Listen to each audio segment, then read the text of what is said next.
5 kelembutan ilahi di balik ungkapan puasa itu untukku.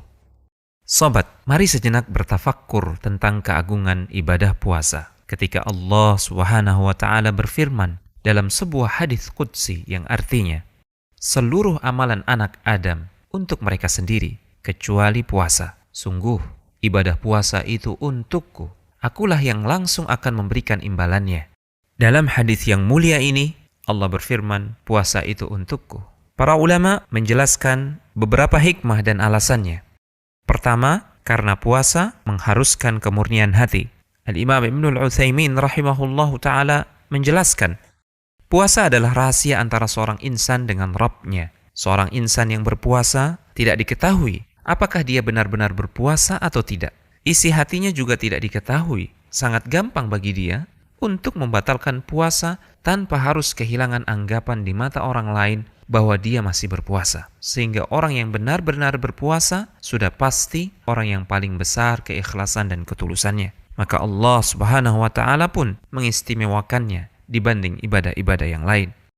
Kedua, karena Tuhan-Tuhan lain yang dianggap Tuhan tidak pernah diibadahi dengan puasa.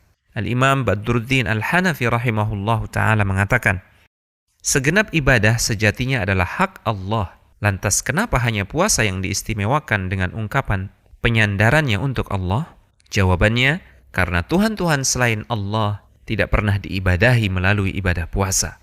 Orang-orang kafir tidak pernah mengagungkan Tuhan-Tuhan mereka pada waktu-waktu tertentu dengan berpuasa. Alasan ketiga, karena kelak di akhirat, pahala puasa tidak bisa diganggu-gugat. Al-Imam Ibnul Utsaimin rahimahullahu ta'ala mengungkapkan, sebagian ulama mengatakan bahwa makna penyandaran khusus ibadah puasa kepada Allah adalah karena kelak di hari pembalasan, saat seseorang memiliki dosa kezaliman terhadap orang lain, maka pahala-pahala yang dimiliki orang tersebut akan diambil dan diberikan kepada orang yang pernah ia zalimi di dunia, kecuali pahala puasa. Ia tidak diambil sedikit pun, juga karena ia diperuntukkan bagi Allah Azza wa Jalla semata, bukan untuk manusia.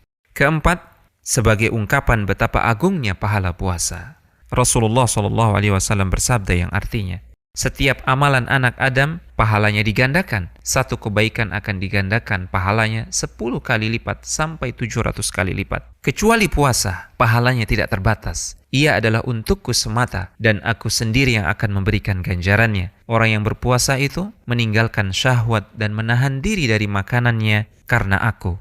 Kelima, karena puasa adalah momentum untuk mentadaburi kemahasempurnaan sifat-sifat Allah Subhanahu wa Ta'ala. Inilah yang diisyaratkan oleh Al-Imam Ibnul Jauzi rahimahullahu ta'ala mengatakan, tidak makan, tidak minum, dan tidak membutuhkan pasangan adalah di antara sifat-sifat Allah yang maha sempurna, dan puasa seolah mengingatkan kita akan kemahasempurnaan sifat-sifat Allah tersebut. Hanya Dia yang memiliki sifat-sifat tersebut, maka hanya Dia pula yang layak untuk disembah dan diibadahi. Al-Hujjah.com